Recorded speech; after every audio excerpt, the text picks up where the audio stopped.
예, 완전히 새로운 대한민국을 만들 수 있는 유일한 후보 문재인입니다.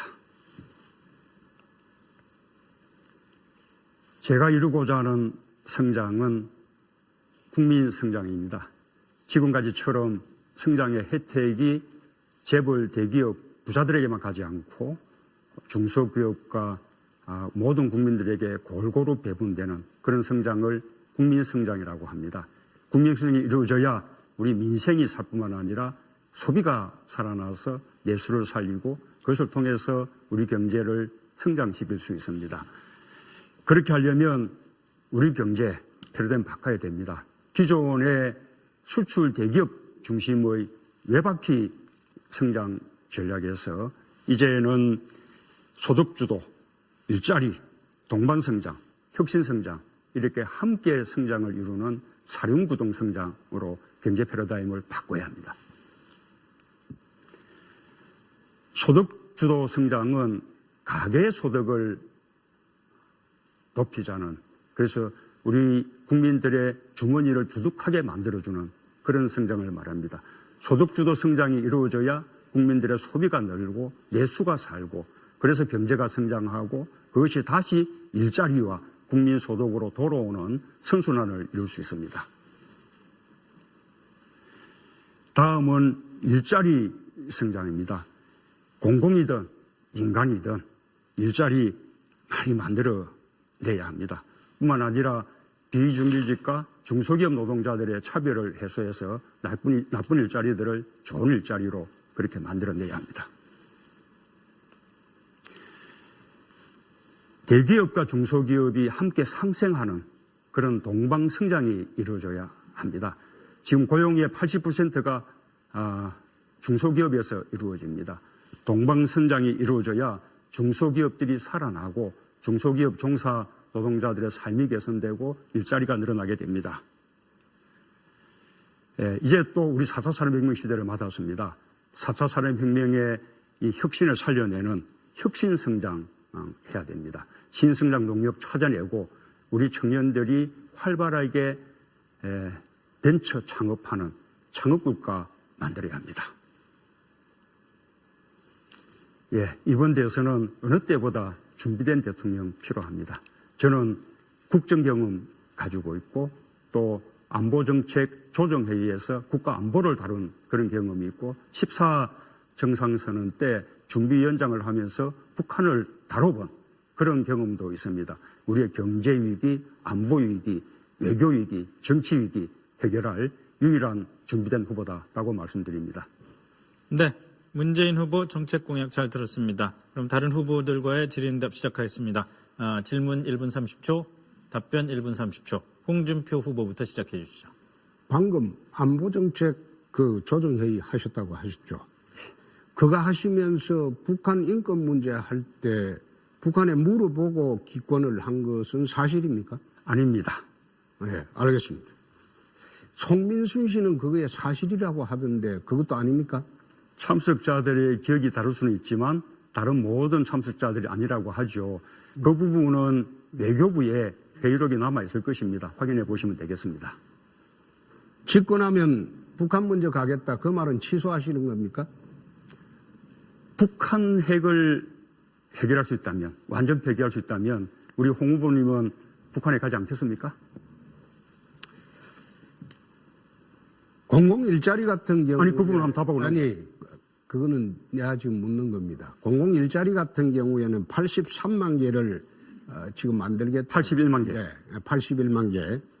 이것은 거리서처럼 세금 나눠 먹기입니다. 일자리는 민간에서 만드는 겁니다. 민간을 갖다가 성장시키고 확대시켜야지 일자리를 만들지 공공일자리를 81만 개를 만들겠다는 것은 거리수로 망한 거리수로 가자는 것과 같다고 난 보여지고요. 또 노동시간 단축해서 일자리 50만 개 만들겠다고 하는 것들. 이 월급 줄이자는 소리인데 이 근로자들이 동의하겠습니까? 우선은 일자리는 기본적으로 민간이 만드는 게 맞습니다. 그런데 지금까지 민간에 맡겨놓은 결과 일자리 실패하지 않았습니까? 지금 시장이 일자리를 만들어내지 못하고 있죠. 그럼 이제는 공공 부분이 선도적으로 좀 일자리 만들어서 민간 일자리에 마중물 역할을 해야죠. 지금 소방관, 또 경찰관, 또 부사관 다 부족하지 않아요?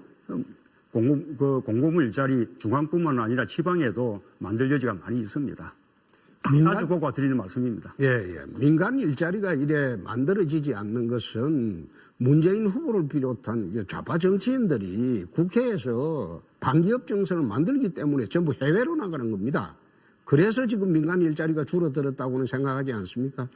선거 때마다 재벌로부터 차떼기로 정치 자금 거두고 이번에 보세요. 국정농단 사건에서 재벌로부터 그냥 돈 이렇게 받아내고 이런 것이 반기업이지 재벌 건강하게 되라고 하는 것이 그게 반기업입니까? 저는 기업 일자리 늘리고 그거 하면 업어줍니다. 노무현 정부 당시도 대선 때 돈 받았죠. 적게 받았지만은 받긴 받았죠. 차떼기 수준이 삼성도 그 8천억도 그거 출연 받았지 않습니까? 자, 홍 후보님의 질문 자, 시간이 차떼기 수준이 비하하겠습니까? 우리 그 차떼기 정당에 뭐 다 대표도 하시고 하셨지 않습니까? 우리 쪽이 반기업 이것은 옳지 않은 말씀이고 오히려 기업의 경쟁력을 살리고 공정한 경제 생태계 만들자는 것이 우리의 주장이라는 거 잘 알고 계시지 않습니까? 네, 여기까지 하겠습니다. 이어서 안철수 후보 질문해 주시죠. 예, 설명하신 부분들 중에서 저 특히 과학기술 쪽에 많은 관심을 가지고 있습니다. 과학기술력이 제대로 발전을 해야 우리나라가 이제 성장 동력을 만들 수 있는 것 아니겠습니까? 그런데 우리나라가 지금 19조 원 정도나 과학기술 예산을 투입하는데도 그 효과가 참 실망스럽습니다. 그래서 정말 다음 정부는 과학기술 개혁이 필요합니다. 그런데 그 중에서도 중복 과제를 허용할 것인가 말 것인가 그 부분이 숙제입니다.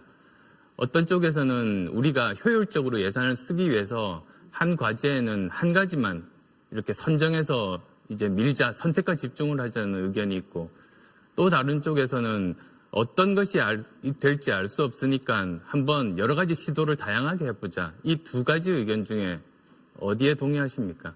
그는 뭐 과학기술이나 4차 산업혁명 부분은 우리 안 후보님이 전문가신데 그래서 그 부분은 우리 안 후보님의 견해는 어떻습니까? 저 견해를 묻는 겁니다. 저는 이제 그보다 더욱 중요한 것은 우리 그 과학 연구가 조금 긴 호흡으로 그렇게 가야 하고 기초 연구에 보다 많은 투자가 이루어져야 되는데 또 기초 연구는 시간도 많이 걸릴 뿐더러 또 실패도 하게 되는 거 아닙니까? 이제 그런 것을 기다려주는 정책이 필요한데 지금 우리는 지금 단기 실적 과제에 급급해서 이 과학 연구가 이루어지고 있죠. 그 부분이 근본적으로 바뀌어져야 한다고 생각합니다. 기다려준다는 건 어떤 뜻입니까? 기초연구 기다려준다는 건 정책적으로 어떻게 하면 기다려주는 겁니까? 지금 이제 기초연구 부분이 우리가 부실하기 때문에 일본은 노벨 과학상 분야에서 벌써 23명 수상자가 나왔는데 우리는 금년도에 후보조차 오르지 못했죠. 그런 기초연구가 축적돼야 우리 안 후보님이 주장하시는 인공지능이라든지 4차 산업혁명의 토대가 만들어지지 않을까 생각합니다. 저는 기다려준다는 의미는 저는 이렇게 봅니다. 지금까지 감사를 할 때 결과 위주의 감사였습니다. 그러다 보니까 한번 시도해서 실패하면 다시 지원을 안 했습니다. 그래서 결국은 저는 기다려준다는 의미는 과정 위주의 감사. 그래서 과정에서 문제가 없고 성실하다면 결과를 실패해도 책임 묻지 않고 불이익 주지 않고 계속 지원하는 것 아닌가 싶은데 동의하십니까? 예, 뭐 맞는 말씀인데요. 그렇게 되려면 이 연구기관에 대한 국책 연구에 대한 평가 이 제도가 달라져야 합니다. 지금은 그냥 국책연구원조차도 전부 공공기관으로 이렇게 묶어서 수익성, 효율성 이렇게 이제 평가를 하게 되거든요. 그러니 연구원들, 국책연구기관들도 단기 과제에 급급하게 되는 것이죠. 그래서 국책연구원들에 대한 평가 방법부터 방금 말씀하신 대로 연구자들의 주도로 연구가 이루어질 수 있도록 바꿔나가야 된다고 봅니다. 네, 여기까지 하겠습니다. 이어서 이승민 후보 질문해 주시죠. 예, 문 후보님, 10년 전에 북한 인권 결의안에 대해서 북한이 김정일에게 먼저 물어보고 그리고 기권한 데 대해서 그거 자체가 완전히 사실이 아닙니까? 사실이 아니라고 아까 답을 드렸습니다. 처음에는 기억이 안 난다 그러셨는데 지금은 사실이 아닙니까? 기억이 안 난다는 부분은 예. 그날 참석자들 말에 의하면 제가 처음에는 찬성하는 입장을 가졌다가 다수 의견에 따라서 저도 기권으로 이제 입장을 바꿨다는 겁니다. 아닙니다. 제 말씀. 그 부분이 기억나지 않았다고 아까 그런 영상이 남아 제 있으니까요. 말씀은 노무현 정부 자체가 노무현 정권이 북한 김정일에게 먼저 우리 투표하기 전에 먼저 물어본 거는 사실입니다. 아닙니다. 안 물어봤습니까? 아니라고 여러 번 말씀드렸습니다. 그러니까 전혀 물어보질 않았습니까? 그렇습니다. 물어본 사실이 없다 이거죠. 그러니까 송민순 장관 회고록은 완전히 엉터리네요. 다른 분들을 기억하고 전혀 다르고 그 부분은 아마 외교부나 국정원 이런 쪽에 다 회의 자료들이 있을 거라고 생각합니다. 알겠습니다. 왜냐하면 이거는 실무자를 배석했으니까요. 진실에 관한 문제니까 밝히지 기대하고요. 사드 찬성하십니까? 다음 정부는 미루자는 입장입니다. 그러니까 찬성, 지금 아직도 반대하십니까? 찬성 반대 또는 배치 또는 배치 철회 양쪽의 가능성을 다 열어두고 다음 정부로 미루자고 하는 것입니다. 처음에는 반대면 지금부터 반대라고 처음에는 했잖아요. 반대하셨지 않습니까? 처음에는 반대하셨지 않습니까? 작년 7월 8일 발표되고 나서는 반대하셨다가 다음 정권 미루자, 요게 지금 입장이라고 그러시는데. 졸속한 결정이라고 예. 비판했고 우리 내부에 충분한 공론화가 없었다고 비판했죠. 그러다가 이거는 이제는 다음 정부로 미루는 것이 바람직하다라고 제가 주장한 거 아닙니까? 문 의원님이 그런 애매한 입장을 취하니까 자꾸 중국에 지금 우리가 놀아나는 거 아닙니까? 이 사드 배치 문제 이것은 아까 말씀하셨다시피 효용이 한계가 있는 방어용 무기지 않습니까? 더 바람직한 것은 북핵을 완전히 폐기하는 거지 않습니까? 그 노력이 우선돼야 한다고 보는 것이죠. 그 노력하고 연계시켜야 완전 한다고 보는 폐기 것이죠. 방법은 뭡니까? 북핵 폐기 방법이 뭡니까? 핵 폐기 방법에 대해서 첫째로 미국하고 그 방안을 합의해야죠. 그다음에 그 합의 방안을 북한이 또 받아들이도록 또 우리가 또 합의를 해내야 되고요. 그 과정에서 중국과도 공조를 해내야 한다고 봅니다. 네, 답변 시간은 끝났습니다. 35초 유승민 후보 저는 문 의원님께서 민주당 경선이 끝나고 나서 더더욱 어제 그저께 보도를 보면 문 의원님께서는 북한이 핵 도발을 강행하면 사드를 배치할 수밖에 없다 이렇게 말씀하셨단 말입니다. 근데 참 황당한 문제는 지금 작년 9월 9일에 북한이 5차 핵실험을 했어요. 근데 5차 핵실험 할 때까지는 계속 사드 반대하시다가 만약 그럼 6차 핵실험을 하면 북한이 핵도발 또 하면 말이죠. 그러면 사드를 찬성하시겠다 이런 식으로 들린단 말입니다. 세상에 5차 핵실험 때까지는 가만히 있다가 반대하다가 6차 핵실험하면 찬성한다? 네. 저는 그거는 이해할 수가 없습니다. 그리고 이거는 선거를 앞두고 보수 박근혜 정부가 북핵 폐기를 위한 노력을 제대로 한번 해보지 못했지 않습니까? 새 정부가 자, 시간 다 쓰셨는데요. 네, 저는 해낼 수 있습니다. 더 하실 말씀이 있으면 이따 주도권 토론에서 또 알겠습니다. 말씀을 드리겠습니다. 자, 문재인 후보 정책 검증 토론 마지막으로 심상정 후보께서 질문하시겠습니다. 네, 더불어민주당과 정의당의 복지 공약이 많이 비슷합니다. 그런데 그 복지 공약을 실현하기 위한 예산은 큰 차이가 있습니다. 지금 우리 문 후보님 일자리 복지 예산 얼마나 돈 드는지 나와 있습니까? 다시 한번. 일자리 복지 예산 얼마나 재원이 필요한지. 지금 제가 발표한 공공 부문 81만 개 일자리에 5년 전체에서 21조 원, 1년간 4조 2천억 원 그렇게 든다고 이미 제가 발표해드렸습니다. 부양 의무제도 폐지하신다고 했고 복지 공약을 많이 내셨잖아요. 일자리 복지 공약 총액이 얼마나 예산이 나와 있습니까? 복지 예산은 아직 발표하지 않았습니다. 왜냐하면 우리가 조달할 수 있는 제한 범위 내에서 복지 설계를 해야 되기 때문에 그 부분은 아직도 재원과 소요를 맞추고 있는 중입니다. 그럼 제가 지난 총선 얘기 좀 할게요. 우리 당하고 더불어민주당이 복지 공약이 거의 비슷했습니다. 우린 정직하게 80조가 더 필요하다 이렇게 이야기했는데 민주당은 30조만 필요하다 이렇게 이야기를 했어요. 그러니까 50조 원어치 공약은 부도가 예정된 공약을 발표하신 거죠. 근데 그때는 그 30조에 13조는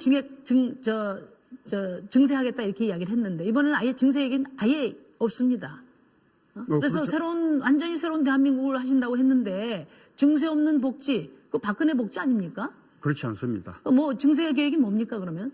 지금 우리가 법인세 과표 500억 이상 대기업에 대해서 아니 25% 한다는 아니 그까지 후보님은 우리 명목세율 올리지 않는다고 그러시지 않으셨어요? 아닙니다. 법인세 인상합니까? 그러면? 정세의 우리가 설계 순서가 네. 맞으면 앞에 다른 정세들을 먼저 하고 그것을 우리가 마지막으로 하면서 국민들에게 동의를 구하는 절차를 거쳐야 된다라고 말씀드린 것이죠. 그러니까 자꾸만 말을 바꾸시니까 이론 속에 다 포함되어 있는 거예요. 그러니까 법인세 명목세율 인상합니까? 명목세 25% 인상, 과표 500억 이상에 대해서 저 문 후보님 공약입니까? 포함되어 있는 거 아닙니까? 아니 문 후보님 공약입니까? 제가 발표 안 했지만 당연히 저희 공약 속에도 포함되어 있는 것입니다. 그 실효세율부터 제가 당대표 실효세율부터 올리고 명목세율을 하겠다. 그거는 그렇습니다. 말이 안 됩니다. 왜냐하면 실효세율 암만 해도요. 최저한세율 정도 올리는 건데 1조 안 됩니다. R&D 좀 줄이고 해도 맥시멈 2조 5천 안 돼요. 지금 문 후보님 내고 금액이 계신 어떻게- 공약을 거의 그 부도 공약이라고 볼 수밖에 없어요. 네, 질문 시간. 금액이 어떻게 되든 우리가 국민들로부터 공감을 얻어 나가야 되는 순서가 있다고 생각합니다. 우선은 부자 정세해야죠. 그래서 고소득자, 그다음에 또 고액 상속, 고액 정려자들에 대한 과세 강화, 또 자본소득에 대한 과세 강화, 또 법인세 실효세율 인상, 그리고 법인세 명목세율 인상, 이런 식으로 제시하면서 국민들에게 동의를 받아 나가겠다라는 것이죠. 또 그에 따라 우리의 아까 말씀드린 복지 이런 소요를 제시해 드릴 것이고요. 네, 여기까지 듣겠습니다. 문재인 후보. 또 노동시간 단축해서 일자리 50만 개 만들겠다고 하는 거든. 이 월급 줄이자는 소리인데 이 근로자들이 동의하겠습니까? 우선은 일자리는 기본적으로 민간이 만드는 게 맞습니다. 그런데 지금까지 민간에 맡겨놓은 결과 일자리 실패하지 않았습니까? 지금 시장이 일자리를 만들어내지 못하고 있죠. 그럼 이제는 공공부분이 선도적으로 좀 일자리 만들어서 민간 일자리에 마중물 역할을 해야죠. 지금 소방관, 또 경찰관, 또 부사관 다 부족하지 않아요? 공공부 일자리 중앙뿐만 아니라 지방에도 만들 여지가 많이 있습니다. 가지고 드리는 말씀입니다. 예. 민간 일자리가 이래 만들어지지 않는 것은 문재인 후보를 비롯한 좌파 정치인들이 국회에서 반기업 정서를 만들기 때문에 전부 해외로 나가는 겁니다. 그래서 지금 민간 일자리가 줄어들었다고는 생각하지 않습니까? 선거 때마다 재벌로부터 차떼기로 정치자금 거두고 이번에 보세요. 국정농단 사건에서 재벌로부터 그냥 동반성장, 혁신성장 이렇게 함께 성장을 이루는 사륜구동 성장으로 경제 패러다임을 바꿔야 합니다. 소득주도 성장은 가계 소득을 높이자는, 그래서 우리 국민들의 주머니를 두둑하게 만들어주는 그런 성장을 말합니다. 소득주도 성장이 이루어져야 국민들의 소비가 늘고 내수가 살고 그래서 경제가 성장하고 그것이 다시 일자리와 국민 소득으로 돌아오는 선순환을 이룰 수 있습니다. 다음은 일자리 성장입니다. 공공이든 민간이든 일자리 많이 만들어내야 합니다. 뿐만 아니라 비정규직과 중소기업 노동자들의 차별을 해소해서 나쁜 일자리들을 좋은 일자리로 그렇게 만들어내야 합니다. 대기업과 중소기업이 함께 상생하는 그런 동방성장이 이루어져야 합니다. 지금 고용의 80%가 중소기업에서 이루어집니다. 동방성장이 이루어져야 중소기업들이 살아나고 중소기업 종사 노동자들의 삶이 개선되고 일자리가 늘어나게 됩니다. 이제 또 우리 4차 산업혁명 시대를 맞았습니다. 4차 산업혁명의 이 혁신을 살려내는 혁신성장 해야 됩니다. 신성장 동력 찾아내고 우리 청년들이 활발하게 벤처 창업하는 창업국가 만들어야 합니다. 이번 대선은 어느 때보다 준비된 대통령 필요합니다. 저는 국정경험 가지고 있고 또 안보정책 조정회의에서 국가안보를 다룬 그런 경험이 있고 14 정상선언 때 준비위원장을 하면서 북한을 다뤄본 그런 경험도 있습니다. 우리의 경제위기, 안보위기, 외교위기, 정치위기 해결할 유일한 준비된 후보다라고 말씀드립니다. 네, 문재인 후보 정책 공약 잘 들었습니다. 그럼 다른 후보들과의 질의응답 시작하겠습니다. 질문 1분 30초, 답변 1분 30초. 홍준표 후보부터 시작해 주시죠. 방금 안보정책 그 조정회의 하셨다고 하셨죠. 그거 하시면서 북한 인권 문제 할 때 북한에 물어보고 기권을 한 것은 사실입니까? 아닙니다. 네, 알겠습니다. 송민순 씨는 그거에 사실이라고 하던데 그것도 아닙니까? 참석자들의 기억이 다를 수는 있지만 다른 모든 참석자들이 아니라고 하죠. 그 부분은 외교부에 회의록이 남아있을 것입니다. 확인해 보시면 되겠습니다. 집권하면 북한 먼저 가겠다 그 말은 취소하시는 겁니까? 북한 핵을 해결할 수 있다면, 완전 폐기할 수 있다면 우리 홍 후보님은 북한에 가지 않겠습니까? 공공일자리 같은 경우 아니, 그 부분 한번 답하고 아니 그거는 내가 지금 묻는 겁니다. 공공일자리 같은 경우에는 83만 개를 지금 만들겠다. 81만 개. 네, 81만 개. 이것은 거리서처럼 세금 나눠 먹기입니다. 일자리는 민간에서 만드는 겁니다. 민간을 갖다가 성장시키고 확대시켜야지 일자리를 만들지 공공일자리를 81만 개를 만들겠다는 것은 거리수로 망한 거리수로 가자는 것과 같다고 난 보여지고요.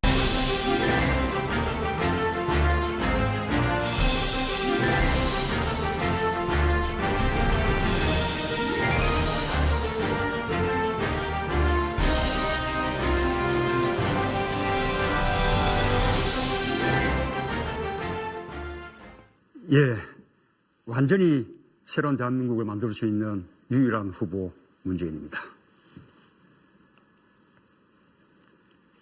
제가 이루고자 하는 성장은 국민 성장입니다.